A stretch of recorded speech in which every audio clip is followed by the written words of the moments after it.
Hello, everybody. Welcome back to this session. Thank you for rejoining us.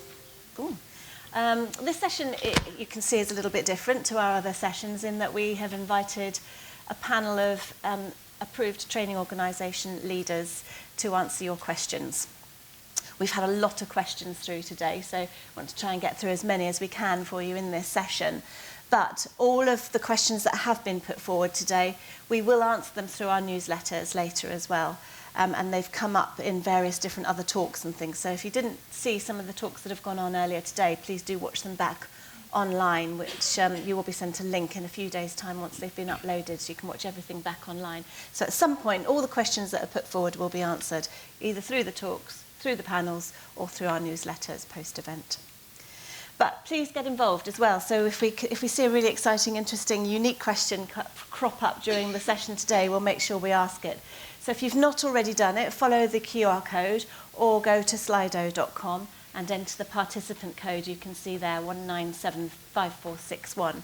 And you can put forward your questions there. Have a look, because there are already some questions in the system and you can upvote those so we can see which are the most popular questions and do our best to get those answered during the course of this session. Okay, if you don't know me already, I'm Karen Barth, I'm part of the SEGA team. My job today is just to make sure your questions are approved so that we can see them and to try and identify which are the most popular questions. Anthony Pettiford has joined us. He will be facilitating the session with the panel. Anthony, would you like to introduce yourself? Sure, hi everybody. It's a joy to facilitate the session. I suppose the most relevant thing about me is I'm a pilot, former airline pilot and instructor, and formerly the leader of Oxford Aviation Academy and CTC ab initio training. So I've been in the industry a bit, and these are all my esteemed colleagues from the industry who I know well, so it'll be a joy to share thoughts with them. AP and I used to work together, and still do, obviously, but for a long time, so a bit of banter may be going on as well. As did we, Andy. So Andy, if you'd like to introduce yourself, please. Thanks, Karen. I'm Andy McFarlane. I'm the Chief Exec of Leading Edge Aviation. Afternoon, everyone. I'm Sarah Bowen. I'm the Head of Training at Helicentre Aviation Academy. Hi, I'm Kyle Johnston. I'm the Training Manager at Atlantic Flight Training Academy. Hello, I'm Alex Alvarez. I'm the CEO at Flyby in Spain. Thank you. A great panel today with a varied background, varied different style of delivery, and obviously amongst them with Sarah, a helicopter academy. So if you've got any helicopter questions, then please do pitch those forward as well. So if we could have the Slido screen up, please, Roshan, that would be fantastic. And the first question, Anthony, I will hand over to you. Indeed. I nearly got carried away then. That's okay. You can get carried away, no problem. Now, it's a slightly unfair question in a way, because two of our panellists actually are not from the UKCA. So in a way, you're going to have to respond on the EASA piece, and those that are dual qualified can, so Andy, I think in your case, you'll be able to speak on both. So the whole point is, because of Brexit, of course, we've ended up with two primary regulatory bodies now governing our lives, the UKCAA and the European Aviation Safety Agency. So should you do one, should you do the other, or should you do both? Andy, you kick it off. Well, my opinion is, yeah, do both. Why? It opens up opportunities for every airline across Europe to train and fly with at the end of the day. UK coming out with Brexit and coming out of EASA, it limited who you could fly for and where you could fly. Just keep your options open. It only costs a little bit more to do, and you've got every single airline across Europe as an opportunity, whether that is Ryanair, EasyJet, BA, Wizz. Keep your options open. Who would like to go next? Sarah? Yeah, thanks. In the rotary world, it's a little bit different. The market we supply with professional pilots tends to be UK-based. We are UKCA approved and currently don't have the EASA approval, but the vast majority of people that we train go on to work in the UK industry for at least the first few years. We are looking at potentially EASA exam approvals in the future, but in our market we tend to find that most of the job opportunities created are within the UK. We've got a really, really high employment rate, and overseas helicopter operators tend to have different requirements, and it's not so easy to get into those jobs. So we tend to stick within the UK market typically, but I don't disagree that it's a good idea to have as many options as you can in the industry. Thank you. Yeah, I'll just jump in there and say, yeah, I agree as well. Both are good. We do both. We actually do a lot of conversion as they call it. It's not really a conversion because you don't give one license away. It's dual licensing. But it really isn't that difficult to go from one to the other or vice versa, or to do them both at the same time. So I think everybody agree, the real key sticking point is the ATPL theory. So if you can get that done under both, then the other bits, it's not too difficult then to go one direction or the other, or both. So to be clear, Carl, you can do UKCA and EASA. Sorry, that was my mistake at the beginning. You can do both. Yeah, lovely. We don't do CA, but I agree that the only thing that haven't been mentioned is the ability to work on their data authority. So if the only additional thought that I put on the table is that if you have the ability to be able to work in Europe or in the UK, that's something worth considering. That's a very good point, isn't it? The license is one thing. You have to have the right to live and work in that country that you wish to. That is absolutely correct. One airline that we're working closely with that's based right across Europe says that's not a problem. They will get you a visa. So if you come to them with dual license through us, they will get you a visa if you want to be placed in Europe. They're basing most of our graduates in the UK, but it's an option if you want to spread your wings and fly or live somewhere else. Excellent. That's some great advice there. Okay, so you've made a decision you want to do it. And you make an application, whether that's to an airline-funded program or you want to stay whitetail and make your decision of airline at the end. How do you stand out from the crowd, whether you're approaching the airline or the flight school? So, Alex, how would you advise people to stand out? That's a very difficult question. I would say that every early in your career, when you don't have anything to show, you have to highlight things that later in your career don't become important. So what I see typically in new fresh pilots is they all mention about the grades they got in their ATPLs. By talking to the airlines, they're not looking to the grades, to the average grade. So in other words, a guy who scores an average of 98% on ATPLs doesn't mean that he's a better pilot than a guy who scores an average of 75%. It's an able, a capable and approved pilot. An all-rounder. Yeah. So there are other areas that I would say is like teamwork and being able to, someone to be nice to work around, that I look at when we are hiring pilots, for instance. And Sarah, how does that work on the helicopter? Because I think a different perspective, I would imagine, in terms of what people are looking for. Yeah, I mean, one of the most important things is personality, because you have to be able to work together. You have to be able to fly, say, in a multi-crew environment. You need to actually be able to get on and be able to sit in a cockpit for 6 hours with someone else. And in an instructional environment, it's the same. You've got to be able to be personable and get along with your students and vice versa. You know, one of the really important things that the operators that we work with is also professional conduct whilst on the course. So they do look at the exam results. We do work quite closely with operators who will look at exam results. Unfortunately, we have some really excellent results coming through our ATO. We're pleased to be able to announce the brand new CPL IR course, which is going to be starting later this year. Really? As well, integrated. Yeah. But the TKIs that instruct on these courses, they really work hard with the students.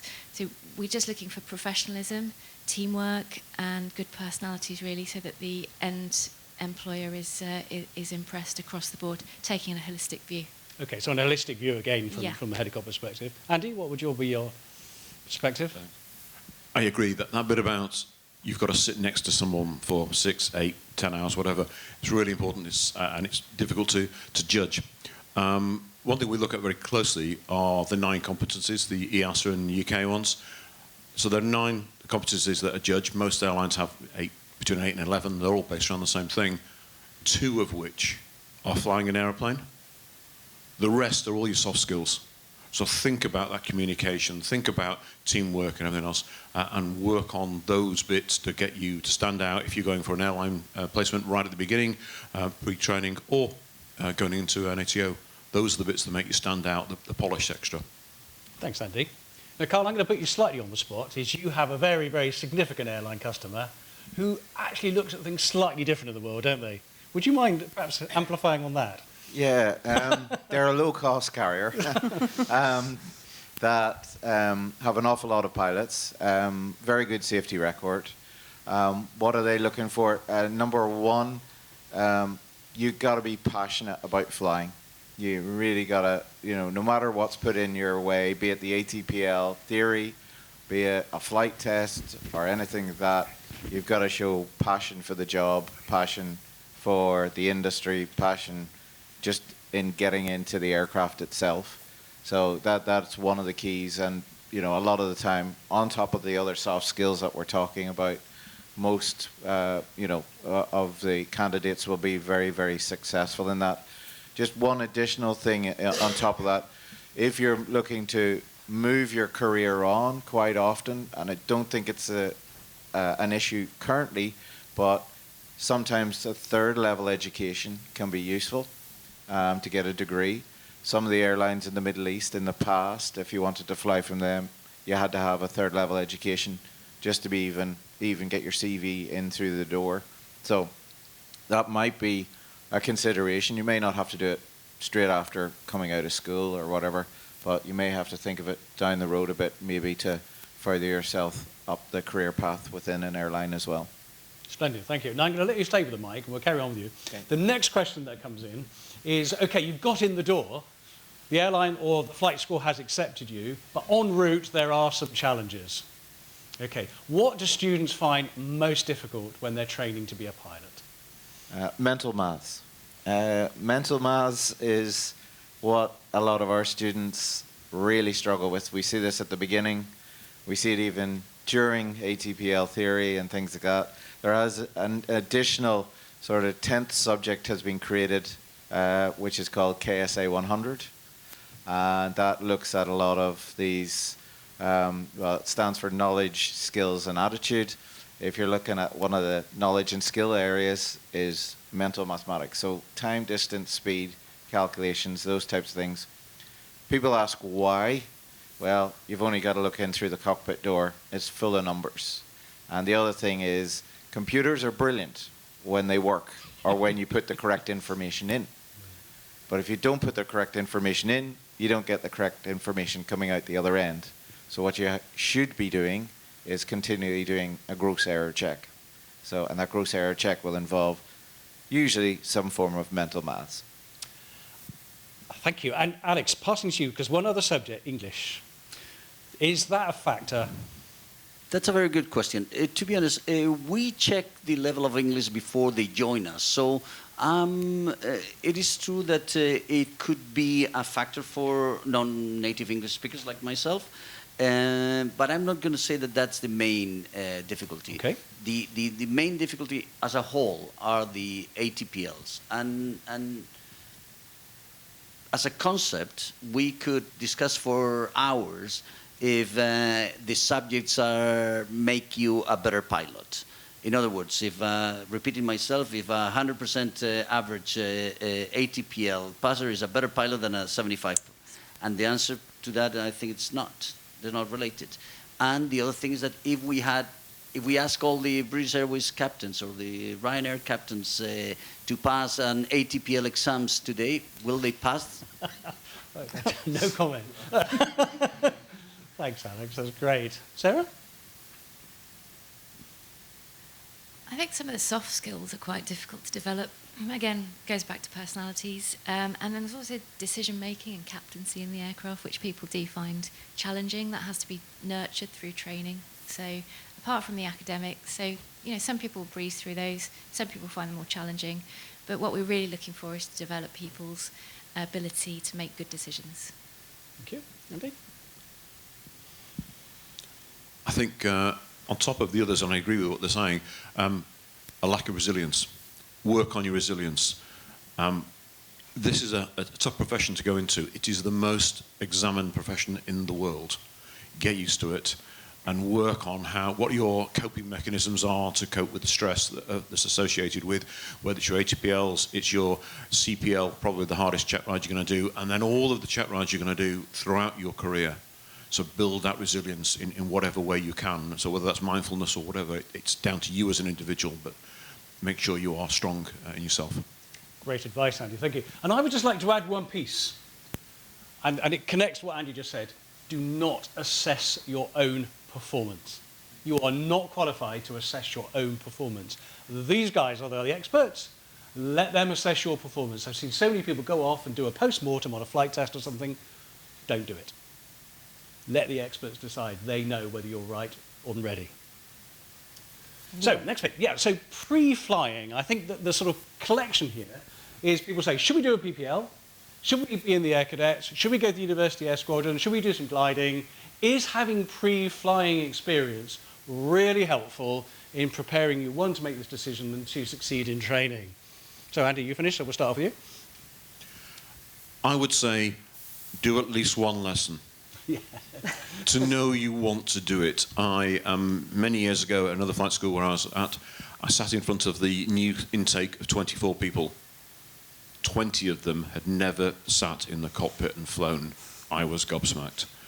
You need to know whether that massive grin is on your face at the end of the flight. And if it is, this is probably for you. You've been bitten by the bug. If it's not, think of something else.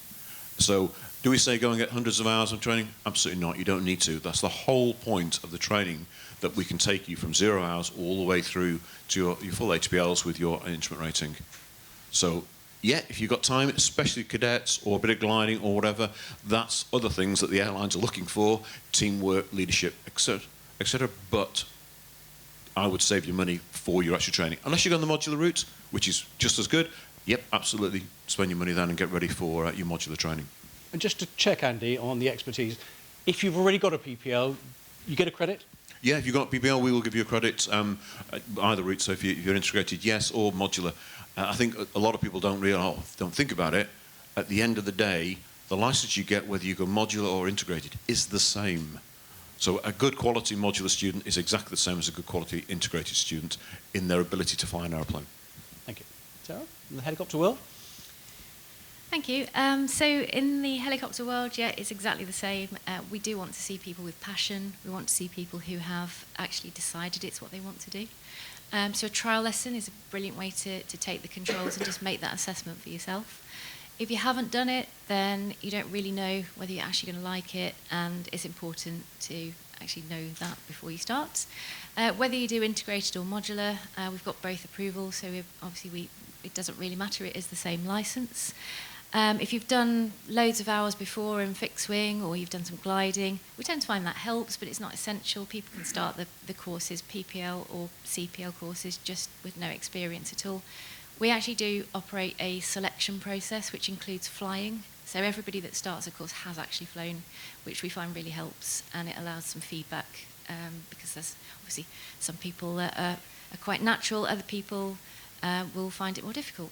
But until you've tried it, you don't really know how it's going to go. Pre-selection in rotary or fixed? In rotary. In rotary. Yeah, so it's a selection day before you actually start any of the courses, and it gives feedback, and it gives them a chance to assess the ATO as well to make sure they like it. Excellent. Thank you. Carl? Yeah, just to add to Andy said, and I've done all three of the things. I was University Air Squadron, I was an Air Cadet. Is when you fly that first lesson or trial flight or whatever, not only do you come off with a big smile, but hopefully you're not holding a paper bag full of something in your sort of greenish yellow colour. Because we have had one or two get airsick in light aircraft. They're completely different to the large commercial aircraft. So not only do we want to smile, but we want to make sure that you're absolutely comfortable in a light aircraft, and I'm sure even more so in a helicopter with all the vibration and noise and things like that. So really make sure that this is for you.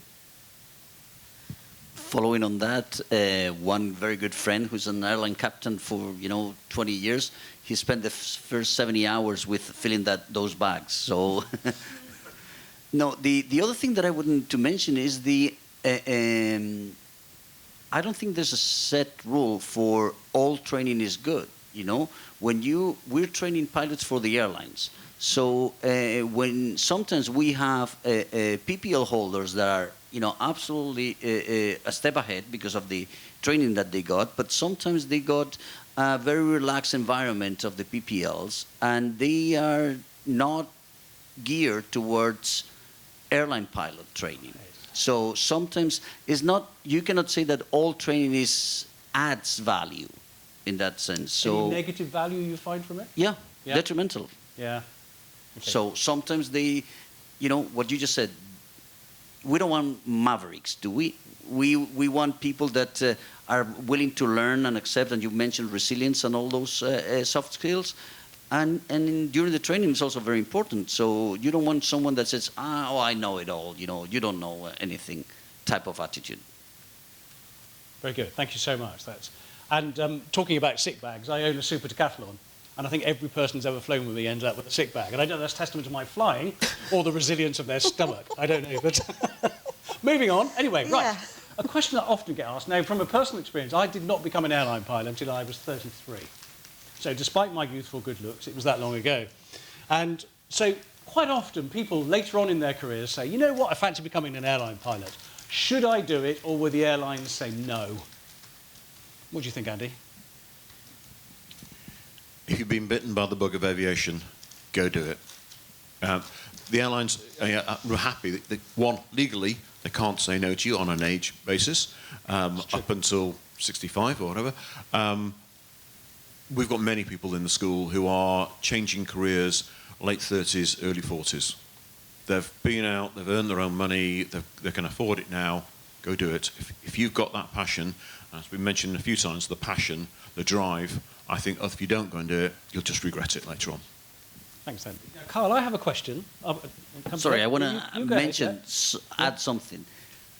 Don't do it for the money. You know? No, because, you know, there, like in any industry, there are pros and cons. And I had kids coming to wanting to join flyby, and their biggest motivation was, you know, money and the salaries. And it's like, don't do it. So the passion, I would agree with you. You've got to want to fly airplanes, yeah. Well, I was going to ask you, I noticed on the particular website about the airline that you described, it says you must be under 65. Yeah. From your experience, how far do you think people go in before they make... I'm not putting you on the spot there, but you know, you never know. There might be those in the audience who are thinking, oh, I wouldn't mind. Statistics would show, and these are our own statistics of the ATO, nothing to do with a certain airline. I would suggest 35 if you're going to go on an ab initio course, and maybe another 5 years onto that if you're going direct entry as a modular. But, you know, that's only statistics from our point of view. Must say that. Tactfully put. Now, in saying that, we have another local airline, which is now Aer Lingus Regional, Emerald, and they're taking people in. They just took a 42-year-old, so which was good. But they prop operators tend to take slightly older people because they don't want to go on to big shiny airplanes. They're just happy that they got the spot in the right seat and just that's it. And they're home every night and that type of thing. So again, there's a choice to be made on lifestyle as well. But yeah, that's a very good point, actually. Yeah. And how does it work in your world? Oh, age is just a number. Indeed. But as an employer, I would say, you know, someone who selects instructors on a regular basis for sponsorship. We've sponsored dozens of instructors. I don't really care how old you are as long as you have medical and you can fly. Yeah. And in fact, we've got pilots on our integrated training courses from age 18 up to 62 at the moment. So it's never too late. Wow, up to 62, that's Absolutely, amazing. Yeah. I echo that. Age isn't a barrier. The person you all know well, AP, a certain person who used to do the upset recovery at Oxford, who was 83. And on his annual report, his only goal was to be alive next year. Yes. And allied to that, airlines are not the only destination, don't forget. Professional qualifications can lead you into the world of instructing, where that bit of maturity and background and experience pays huge dividends in the skills they're transferring across to their trainees. It's not just about flying aeroplanes, it's about passing on life experience, and that's where instructors really, really add value. And we need career instructors as well, don't we? do. We need people that want to commit their lives to instruction, because if we're going to get this number of cadets through the training system, we need the instructors to support them through that. So it's So important. don't discount that profession. I've stuck one more question One up more there question, for you, right, AP. okay. It's been sitting there for ages. So what's coming up next, really, I think is the question. Is there any exciting stuff, whether it's funded or partially funded? Anyone prepared to give away any secrets or at least allude to it coming forward? So what's on the horizon? Who wants to kick off that one? You want to kick off, Sarah? Yeah, lovely. Yeah, we have lots of funding available in helicopters.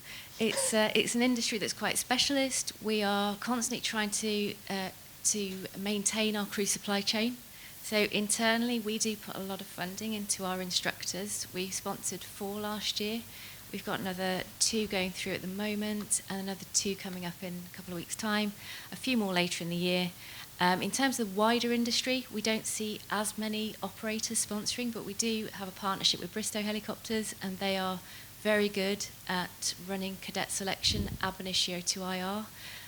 The frequency and the timescale of those is quite a surprise. Usually it's on demand, but we have run around 5 or 6 courses for Bristow now, and we've had IR sponsorships as well. So there's been lots of really good opportunities created for people going through the courses in that respect. Self-funded people have gone up to CPL, then they've been picked up for an IR sponsorship. So there are opportunities. As a company ourselves, HeliCentre have actually put over £1 million into scholarships over the years since 2012. So CPL scholarship runs every year, and that's a modular scholarship. So it's an opportunity for somebody to get a PPL and then get funded all the way through to commercial for one person each year. But we do also supplement that with some part funded, so it does work really well.